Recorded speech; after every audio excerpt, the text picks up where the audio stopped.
record.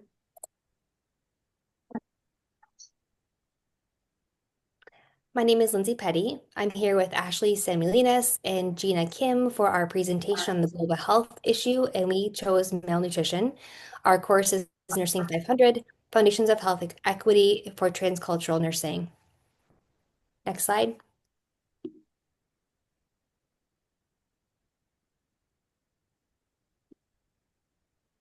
Malnutrition is central to Sustainable Development Goal 2, which is zero hunger, which seeks to end hunger, achieve food security, improve nutrition, and promote sustainable agriculture by 2030. Sustainable Development Goal 2 recognizes that food security requires not only enough food, but that it's nutritious, affordable, and sustainably produced.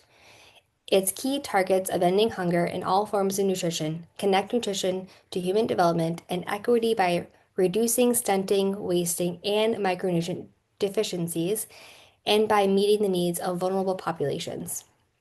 Persistent undernutrition reflects poverty, food insecurity, and weak agriculture systems, while overnutrition and nutrition deficiencies reveals food systems focused on quantity over quality. Ultimately, Sustainable Development Goal 2 and malnutrition are interdependent. Addressing that structural and social determinants of malnutrition, poverty, and gender inequity, conflict, and climate change is essential to realizing a world where all people have access to safe, nutritious food year round. Next slide. All right, so data from 2024 reveals the magnitude of the crisis. Approximately 150 million children under the age of 5 were stunted, 43 million were wasted, and 35 million were overweight, which is also a form of malnutrition. According to the Global Report on Food Crises, out of 65 countries or territories selected, 295.3 million people, which was 22.6% of the analyzed populations, faced high levels of food insecurity. According to the map, this map highlights the number of people who are facing high levels of acute food insecurity in 2024. So this is on top of already existing chronic food insecurity, according to the Global Report on Food Crises 2025. Among adults, 2.5 billion people were overweight and 890 million people were living with obesity, according to the Food and Agriculture Organization 2024. In addition, over 295 million people across 53 countries experienced food insecurity, meaning they faced life-threatening hunger, according to the FAO 2024. Malnutrition contributes to nearly 45% of all child deaths worldwide, according to the World Health Organization. According to the 2025 UN Sustainable Goals Report, despite some modest declines in hunger and food insecurity, numbers remain higher than they were before the pandemic, with 8.2% of the global population facing hunger and undernourishment, and approximately 28% were lacking access to safe, nutritious, and sufficient food regularly. That's about 2.3 billion people. And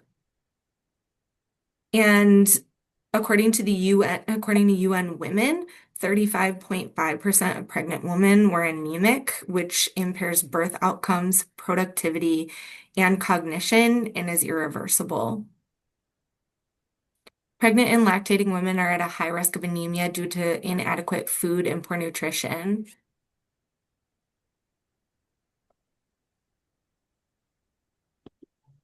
So why is this a concern for the world? This translates to nearly 2.3 billion people. So there's a huge cost to people and national economies beyond mortality. It can irreversibly impair cognitive development, reduce school performance, cause lifelong susceptibility to illness, and it diminishes workforce productivity. And again, this just translates to large costs to people and national economies. According to an article by Sakshi et al. 2024 in the Journal of Health and Policy and Systems Research, malnutrition in all forms is responsible for more ill health than any other issue. These costs are borne by individuals, families, and public sector and insurance systems. Suboptimal physical growth can cause lifelong susceptibility to illness, which again can lower labor productivity and absenteeism from work and result in lower lifelong earnings. So, poor nutrition during early childhood and adolescence, according to Shaxi et al., in particular, impairs cognitive development and reduces attainment, resulting in lost employment opportunities, which perpetuates cycles of poverty and inequality across generations. Reducing malnutrition and increasing health reduces disease, improves vaccine efficacy, and reduces drug-resistant strains of disease. So this reduces global health threats. So beyond that, why should we care? And I found this quote from the United Nations that said, with hunger limiting human development, we will not be able to achieve the other sustainable development goals, such as education, health, and gender equality. So beyond all wanting to have our families have enough food, safe food, nutritious food, ending malnutrition is a component of building a better future for everyone.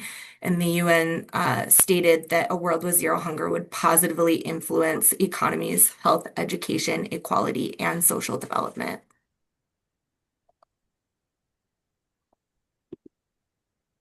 Global responses to malnutrition. The World Food Program tackles hunger driven by conflict, climate change, disasters, inequality, and food loss. This initiative often includes members of the affected populations.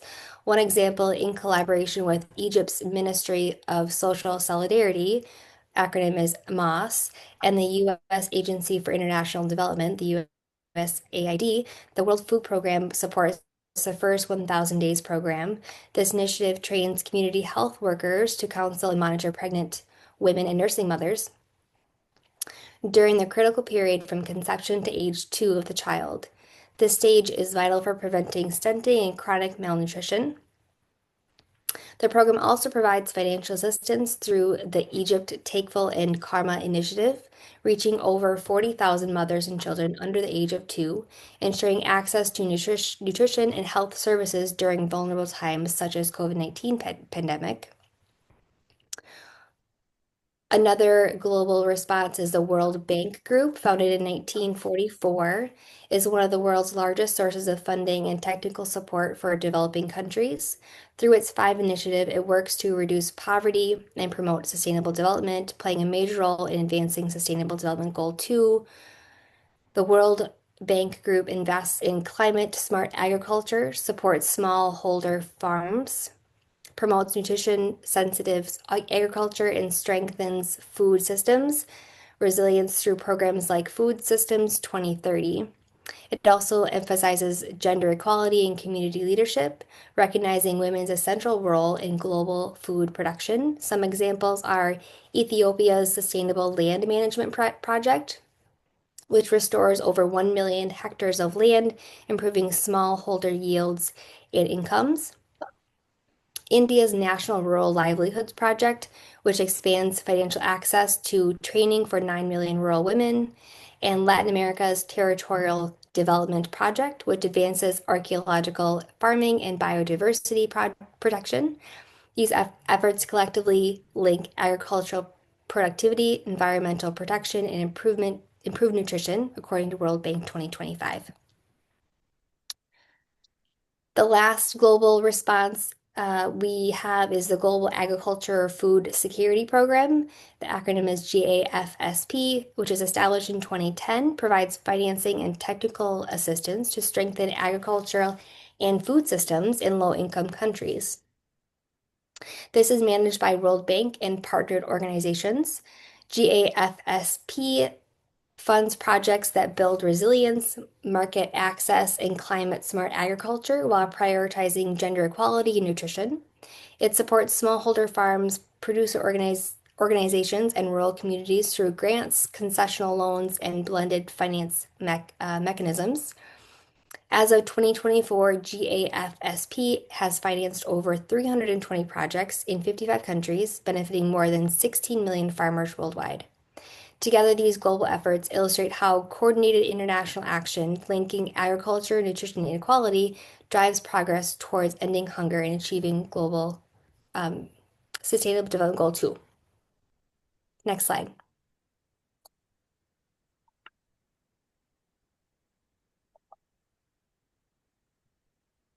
So, in looking at our responses, our global responses, some of the cultural insights that helped inform this response, with broad global initiatives, I think it can be really difficult to address cultural diversity, leaving some, and this has kind of left some nations grappling with how to achieve meaningful implementation of initiatives. So there's these large programs with recommendations, and then they go out to the communities, and some of them have had difficulty implementing them. So while some success has been gained within agricultural programs and cultural considerations that feed into those, issues surrounding women and indigenous populations can sometimes fail to address complex interconnected factors. For example, the World Bank program and the First 1,000 Days program promote exclusive breastfeeding. And there are various cultural, sociological, and economic factors that can affect the translation of breastfeeding initiatives into practice. According to Oleana et al. 2021, herbal and medicinal preparations are commonly used among indigenous African people based on the beliefs that they ward off evil spirits and promote infant survival. So to these people, feeding infants exclusively on breast milk is regarded not only as unrealistic, but as a dangerous practice that puts infants at risk. Additionally, it's not easy to breastfeed and work. Issues of refrigeration and storage of breast milk can present challenges. And this is also why formula companies have active lobbies against policies that support paid leave. Both women and indigenous groups face challenges with UN representation. Only 13 of 193 UN member states had a woman as the head of government in 2024, and UN rules state that primarily member states and non-governmental organizations with consultative status can interact with the UN, and Indigenous people are not part of these non-governmental organizations. Much could be done to implement cultural considerations into programs that support our sustainable development goals.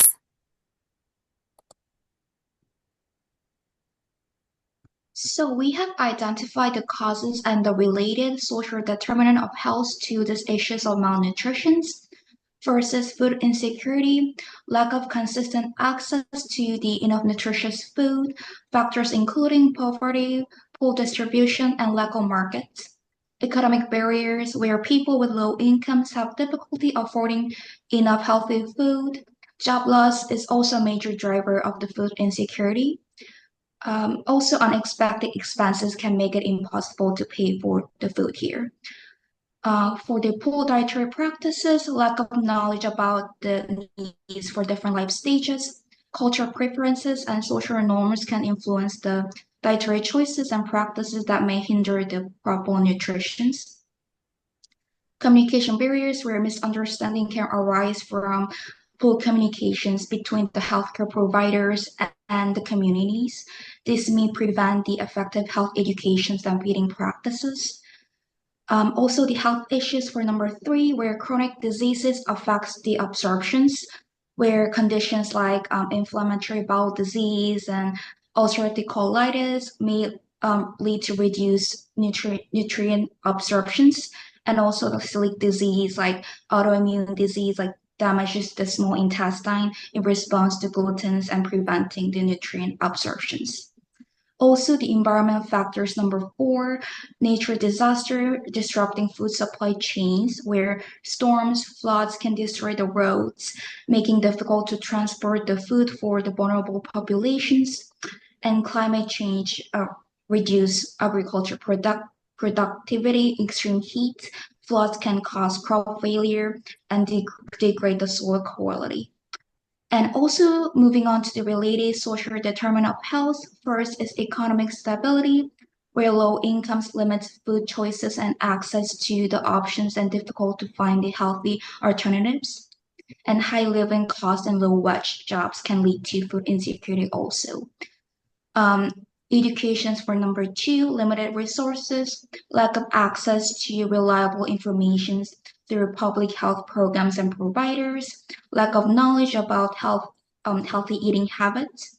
Malnutrition can also hinder the brain development through inadequate intake of the essential nutrient during critical periods of early childhood. Deficiencies in proteins, iron, and fatty acid can impair the formations and behavior deficits. And also the community context number 3, community with a strong support system can improve the food access, culture attitudes towards food can definitely influence the dietary choices. Number 4, healthcare access, limited availability of dietary counseling and support. Lack of access to health services can lead to untreated health issues affecting the nutrition. Malabsorption syndrome, cancer can affect the absorption and appetite. But without timely access to care, issues can go unaddressed and worsens the conditions of malnutrition. Next slide.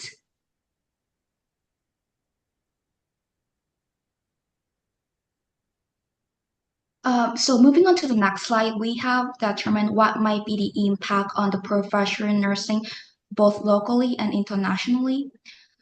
First, local impact, increased interventions where a rise in patients suffering from malnutrition relating conditions. This requires more comprehensive assessment and interventions from the healthcare providers and nurses.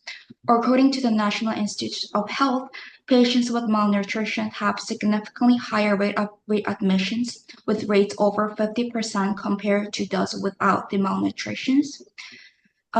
Education's nurse will need to educate the patients and families about the nutrition and its importance and consider the cultural knowledge and preferences. According to the National Library of Medicine, it is crucial where education must be patient-centered care, involving understanding that culture influences the eating habits and food preparations. And also the resource allocations where healthcare facility may need to prioritize the resources and training programs. This is necessary for implementing the successful implementations. Moving on to the international impact, cultural competence, where it requires the cultural competence to understand different culture perspectives on nutrition and health that impacts the patient care. These skills promotes personalized treatment to align with the patient values and beliefs. Therefore, it is beneficial for all nurses to go through transcultural nursing education to provide the competent holistic care, which is crucial for addressing the malnutrition at all levels. Understanding cultural background help nurses provide the personalized care that consider beliefs and values regarding the food and health. For the research sharing potential for the international collaborations on research regarding the best practices in addressing the malnutrition. These international collaborations can fill in the gaps in the care and knowledge in specific regions where malnutrition remains a significant challenge. For the Global Health Initiative, participate in international programs influencing the global health policies. This can involve training staff, providing nutrition educations, and assisting with the campaigns. Hunger Vital Signs, where it is a screening tool that is used by healthcare providers and organizations to identify the household at risk of food insecurity. It hinders physical and cognitive development, causing cycles of poverty, illness that makes communities more vulnerable. World Food Program, WFP, is humanitarian organizations implementing school meal program worldwide with over 50 years of experience in the area. In 2024, the WFP program delivered 2.5 metric tons of food, strengthening the food and the nutrition security and local economies around the world. Next slide. So here are some collaborative opportunity exists locally to improve the population health related to the issues of malnutrition. First is schools implementing the educations program, integrating lessons on health eatings into the curriculum, such as using fruits and vegetables and math lessons or measuring the ingredients for the recipes. Food banks access to nutritious food for underserved populations, providing more nutritious food, leading to increased consumptions of fruits and vegetables, improving overall diet quality. Community garden, improving the food security and nutrition by providing fresh, healthy produce that may be unaffordable or for the vulnerable populations. Food is Medicine program approaches that focus on integrating access to diet and nutrition related to resources, involving the partnerships between the healthcare systems, food banks, community organizations, and government agencies to address the food insecurity and diet related to chronic diseases. Next slide. So continuing from the previous slide, this opportunity for the collaborations do include the members of the population impacted by the global health issues of malnutrition. For the school, it's improved nutrition for disadvantaged children with benefits extending to better school enrollment and academic achievement. Food bank works with the school to fill in the gaps. School meal programs helping to provide meals or other assistance to more children in need. Community gardens, according to the National Library of Medicine, gardens provide the spaces for community engagement, providing the social connections and a sense of community across different socioeconomic and cultural groups. Lastly, according to the Center of Nutrition and Health Impact, individuals with chronic illnesses and food insecurity are the primary members from the Food is the Medicine program. Next slide.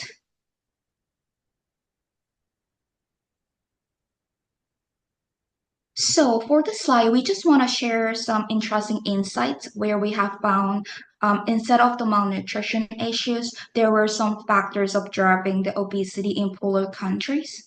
According to WHO, processed foods are often the cheapest way to get calories. Globally, 3 billion people cannot afford healthy diet, leading them to rely on the low-cost, energy-dense foods that are high in fat, sugar, and salt. The food system has expanded the production of processed shelf-stable food. These products are highly addictive, contributing to overconsumptions. And targeted marketing, where fast food and beverage companies market their products to emerging economies in Asia, Africa, and Latin America. Next slide.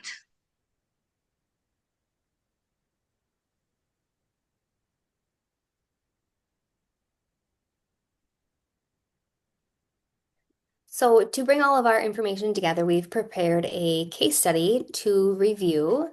So meet the Ramirez family. They live in a small town in rural southern Texas. They live near the U.S.-Mexico border. Juan and Elena Ramirez are parents to 3 children. Luis is 7, Sophia is 4, and Mateo is 18 months. Juan works seasonally in agriculture, and Elena stays home with the children. The family's combined income falls just below the federal poverty level, and they rely on small SNAP benefits to buy groceries each month. Recently, Mateo, the youngest, was seen for a well child visit. The nurse noticed that Mateo's weight for his age was below normal limits. A screening tool using the hunger vital signs revealed that the family frequently runs out of food at the end of the month, before the end of the month. Alina explained that their local grocery store is over 25 miles away and his transportation is unreliable. When money is tight, the family relies on inexpensive, calorie-dense foods like ramen noodles, chips, and soda. The nurse initiates a referral to the WIC clinic for supplemental nutrition support and connected the family with Food as Medicine program at the community health center. This program provides vouchers for fresh produce from and offers monthly nutrition education classes in both English and Spanish. During these sessions, nurses and dietitians demonstrate simple, affordable meal plans using culturally familiar foods such as beans, rice, eggs, and local vegetables. However, Elena reports challenges in consistently attending the classes due to lack of childcare and because of Juan's unpredictable work schedule. Although the family is gradually incorporating more balanced meals, barriers such as transportation, financial strain, and limited health literacy persist. The nurse recognizes the broader social determinants of health, like poverty, geographic isolation, and structural inequities, and food distribution continues to influence the family's ability to maintain food security. Next slide. With that case study in mind, we have 3 questions that we would like you to think about. First question is, what additional nursing interventions or community partners could help address the Ramirez family's barriers to nutrition and food security? Second question, how do transportation, language, and income barriers contribute to malnutrition and food insecurity in rural U.S. communities? And the third question, how can nurses use their role in clinical and community settings to advocate for policies that align with the SDG 2 and support equitable access to nutritious foods? Next slide.